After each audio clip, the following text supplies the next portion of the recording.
never considered a direct confrontation with Granovsky, a tall, dark crow of a man who never smiled. On this particular winter night, the Chernovs' ceiling shook more than ever, but they consoled themselves with the knowledge that their upstairs neighbor would be going on trial in a few days, and with any luck, they would finally have their peace. The Granovsky apartment was exactly like that of the Chernovs and the 50 other tenants in the building, 2 rooms and a small kitchen.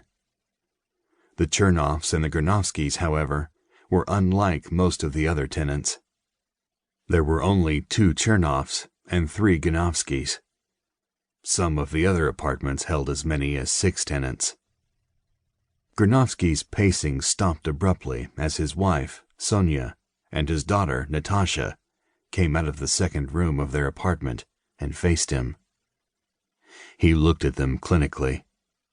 They were of a kind, thin and pale and frightened. Granovsky was driven to near fury by their fear, but he had learned to pretend not to notice it. It pleased him that in 17 years of marriage, his wife had no idea how much her concerned cow eyes infuriated him. "We thought we'd go to Kolya's apartment for a little while," Sonia said, so softly that he barely heard her. "That is, if you don't want us to stay and—" "Dress well," he said automatically. "Ask Kolya and Anna if they are going to try to come to the trial." "He'll come," Sonia said. "Anna cannot. It would be hard for her to work." Aleksander smiled, a dark, serious smile. "Kolya will sit in the back and hide among the old women, the widows, and old maids who have nothing to do but watch the young lose their freedom," he said.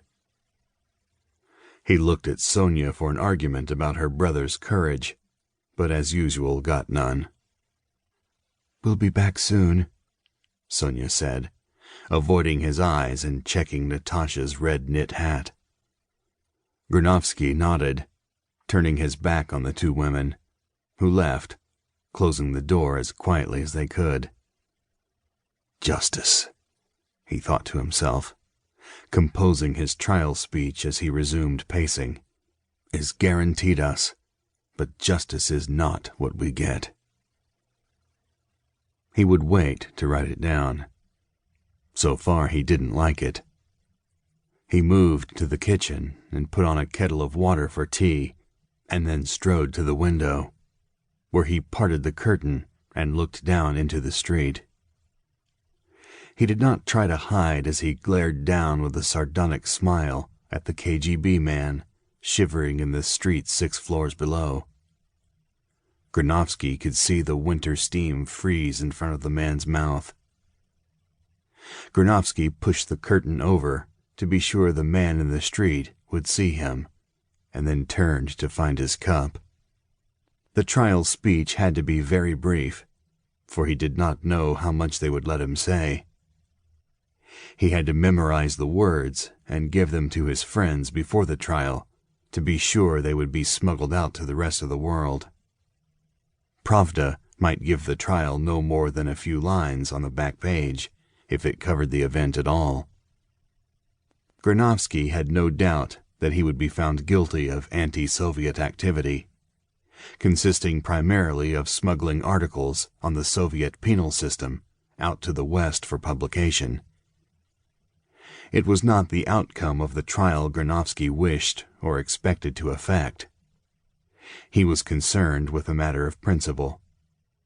What was important to him was that his words be given to the Western press, that he become an international figure, a rallying point for action and protest. Considering America's ideas of human rights, there was even the possibility that the Americans might be willing to trade his freedom for one of the Soviet spies they had. It would depend entirely on his speech and how much publicity he could generate. The wording of the speech had to be emotional and precise. He could buy himself time and a little attention and sympathy at the trial by provoking the judge.